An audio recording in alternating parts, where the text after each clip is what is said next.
নমস্কাৰ, আপোনালোক সকলোকে মোৰ ইউটিউব চেনেল আছাম এক্সাম কৰ্ণাৰলৈ স্বাগতম জনাইছোঁ। SAT DLED 2026 বৰ্ষত যি এডমিশ্যন আছিল তাৰ যি অনলাইন আবেদন আছে সেয়া অহা 21 মে'ৰ পৰা আৰম্ভ হ'ব।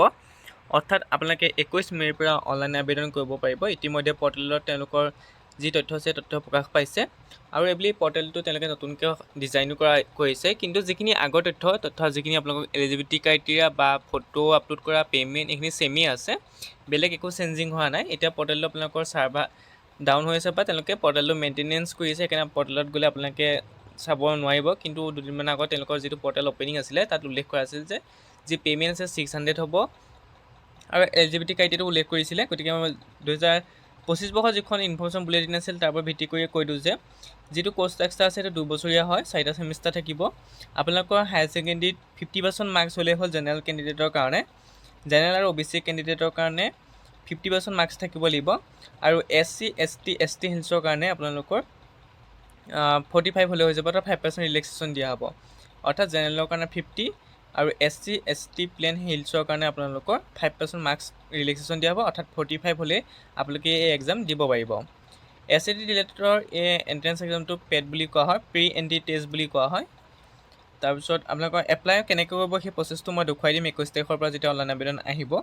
600 টকা এপ্লিকেশ্যন ফিজ আপোনালোকৰ থাকিব। আপোনাৰ কুৱেশ্যন যিখন পেটাৰ্ণ আছে সেই চিলেকশ্যন প্ৰচিডিউৰটো কৈ দিওঁ কেনেকৈ এক্সামটো পতা হ'ব। আপোনালোকৰ 100 মাৰ্কছ থাকিব, মাল্টিপল চইচ কুৱেশ্যন আৰু কুৱেশ্যন পেপাৰখন ইংলিছ আছামিজ দুইটা মাধ্যমতে থাকিব। আৰু তাৰ ওপৰত ভিত্তি কৰি আপোনালোকৰ মেৰিট লিষ্ট প্ৰিপেয়াৰ কৰিব, যিটো মাৰ্কছ পাব সেইটোৰ ওপৰত ভিত্তি কৰি আপোনালোকৰ মেৰিট লিষ্ট প্ৰিপেয়াৰ কৰা হ'ব। 2022 নে 23লৈকে আপোনালোকৰ হায়াৰ ছেকেণ্ডেৰী মাৰ্কছো যোগ কৰা হৈছিলে, কিন্তু 22ৰ পিছৰ পৰা অৰ্থাৎ 23 চনৰ পৰা সেইটো মাৰ্কছ উঠাই দিয়া হ'ল। এতিয়া আপোনালোকৰ পিয়'ৰলি যি আপোনালোকে মাৰ্কছ পায় পেটত, সেই পেটৰ ওপৰত ভিত্তি কৰি আপোনালোকৰ মেৰিট লিষ্ট প্ৰিপেয়াৰ কৰা হয়।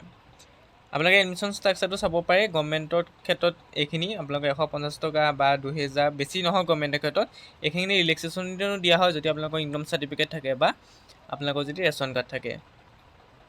প্ৰাইভেটত এমাউণ্টটো বেছি। এডমিশ্যন ফিজ প্ৰথম আপোনালোকৰ চাই ল'ব পাৰে, টুইটন ফিজ 21,000।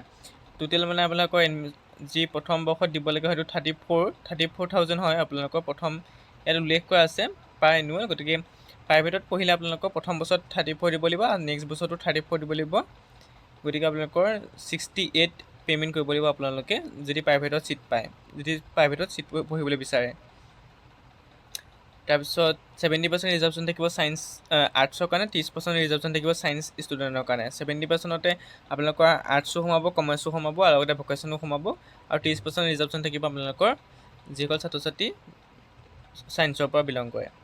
এইখিনি আপোনালোকে আছে। আপোনালোকে যেতিয়া এক্সামটো দিব তেতিয়া এইখিনি আপোনালোকে বাচিব লাগিব, অৰ্থাৎ আপোনালোকে কি ক'ত পঢ়িব বিচাৰিছে সেইটো ডিষ্ট্ৰিক্ট চিলেক্ট কৰিব লাগিব। ধৰি লওক আপুনি বঙাইগাঁও ডিষ্ট্ৰিক্ট কিন্তু পঢ়িব বিচাৰিছে বৰপেটাত বা কিন্তু এক্সামটো বৰপেটাতে দিব বিচাৰিছে, তেতিয়া আপোনালোকৰ কিন্তু এডমিশ্যন আৰু যি পঢ়িব পাব সেয়া বৰপেটাতে পাব।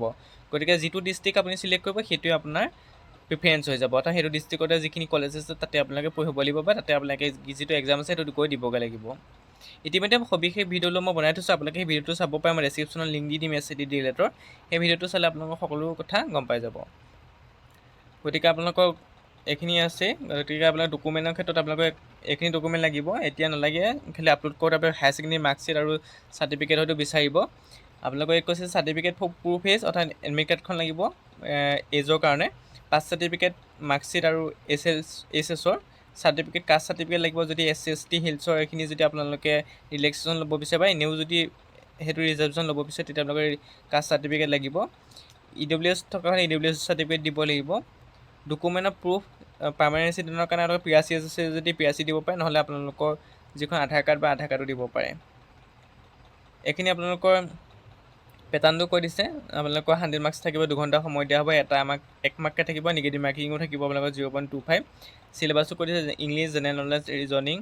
ছেকশ্যন 1ত জেনেৰেল ইংলিছ কি আহিব সেইখিনি কথা কৈ দিছে। জেনেৰেল নলেজৰ কি আহিব, ৰিজনিং কি আহিব, মেথছত 15 মাৰ্ক, জেনেৰেল ছায়েন্স EVSত 15 মাৰ্ক, ছ'চিয়েল ছায়েন্সত 20 মাৰ্ক, লেংগুৱেজ আছামিজ, লেংগুৱেজৰ এটা টেষ্ট হয়। লেংগুৱেজৰ আছামিজ, বেংগলী যিকোনো এটা চুজ কৰি আপোনালোকে লেংগুৱেজৰ কাৰণেও এটা দিব লাগে, অৰ্থাৎ MCQ আহিব। তাৰপৰা এটা পেৰাগ্ৰাফো দি দিয়ে, তেনেকৈ আহে। আছামিজৰ ক্ষেত্ৰত 15 মাৰ্কছ থাকে, বেছি টান নাহে কুৱেশ্যনবিলাক। গতিকে আপোনালোকে অলপ ভালদৰে প্ৰিপেৰেশ্যন কৰিলে যিখিনি বেছিক আছে সেই বেছিকবোৰ জানিলে আপোনালোকে এক্সামটো ক্লিয়াৰ কৰিব পাৰিব। গতিকে আপোনালোকে যিখিনি প্ৰচেছ আছে সেই প্ৰচেছখিনি জানিবৰ কাৰণে যিটো মই ভিডিঅ' দিছোঁ সেই ভিডিঅ'টো চালে হৈ যাব। মই আপোনালোকক প্ৰুফটো দি দিওঁ যে 21 তাৰিখৰ পৰা যে অনলাইন আবেদন হ'ব, এই প্ৰুফটো কেনেকৈ আছে আপোনালোকক মই দেখুৱাই দিওঁ।